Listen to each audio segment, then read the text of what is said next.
এই ভক্ত সম্মেলনের উদ্দেশ্য কি আমাদের বলেন? এটা হচ্ছে নিগমানন্দ সারস্বত আশ্রম, পশ্চিমবাংলা, ঠিক আছে, খড়কুসমা। এখানে ভক্ত সম্মেলনের অর্থ হচ্ছে ঠাকুর তো অনেক কিছু তো বলেছেন, ঠাকুর অনেক কিছু বলেছেন, ঠাকুর অনেক কিছু বলেন। তো ভক্ত সম্মেলনে এই জন্য করেছেন যে এটা শিষ্য সম্মেলনী উনি করেননি। ভক্ত সম্মেলনের উদ্দেশ্য হচ্ছে যে সনাতন ধর্মকে ধরে রাখার জন্য, সনাতন ধর্মকে ধরে রাখার জন্য কিছু না কিছু আমাদের সাধু সমাজে ঠাকুর এই জিনিসগুলো গঠন করেছেন।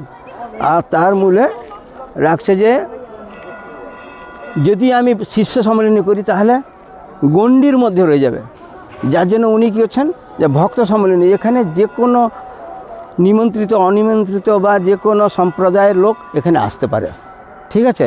আর সনাতন ধর্মকে ধরে রাখার জন্য এই কলিযুগে একমাত্র হচ্ছে সংগঠন, আর সেই সংগঠন হচ্ছে সার্বভৌম সম্মেলনের একটা সংযোগ। এই সংযোগ স্থলে যদি তোমাকে উদ্দেশ্যমূলকভাবে না আসো বা সিস্টেম মাফিক না আসো, তাহলে কিন্তু সেটা বানচাল হয়ে যাবে, নিজে ড্রাইভেট হয়ে যাবে আর কি। সেই জিনিসটাকে তৈরি করার জন্য উদ্দেশ্যটাই সফল হবে না। হ্যাঁ, মূল লক্ষ্য যেটা সনাতন ধর্মকে ধরে রাখার যে জিনিস, এই কলিযুগে একা একা কেউ করতে পারবেন, এটা সংগঠনের দরকার আছে, সংগঠিতভাবে করতে হবে। হ্যাঁ, সেই সংগঠিতভাবে তৈরি করার যে উদ্দেশ্য, সেইটাই ঠাকুর এই সার্বভৌম হিসাবে আজকে বিশেষ দিন যে আমাদের 26শে হচ্ছে পরিক্রমা, তারপরে হচ্ছে এই 3 দিন হচ্ছে বিশেষ উৎসব।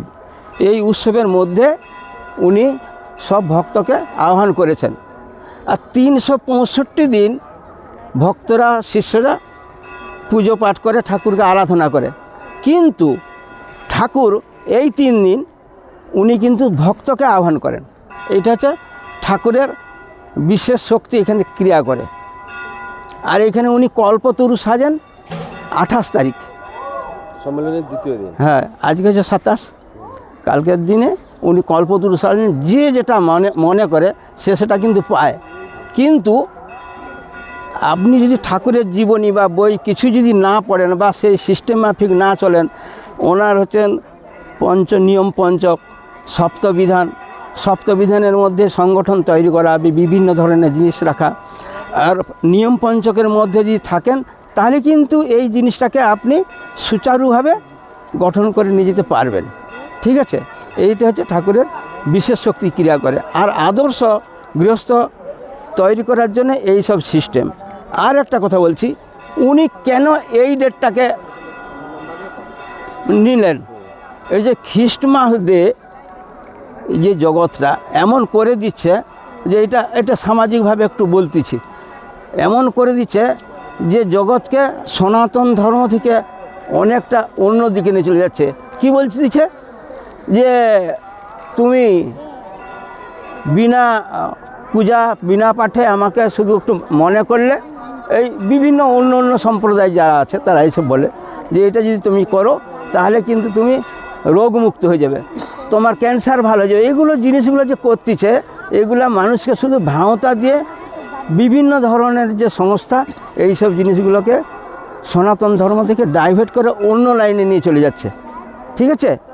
সেই জিনিসটাকে ধরে রাখার জন্য এই জিনিসটাকে 25শে ডিসেম্বরের পর থেকে উনি এই দিনটাকে ধার্য করেছেন, ঠিক আছে। আর কিছু? হ্যাঁ, আপনার নাম? আমার নাম হচ্ছে প্রণব চৈতন্য ব্রহ্মচারী, শ্রীমৎ প্রণব চৈতন্য ব্রহ্মচারী। কোন আশ্রমে? আমি ছিলাম পুরী ভুবনেশ্বর আশ্রমে ছিলাম, এখন অন্য আশ্রম বৃন্দাবন থেকে আসছিলাম, এসে এখন ঘুরছি। খড়কুসমা। হ্যাঁ।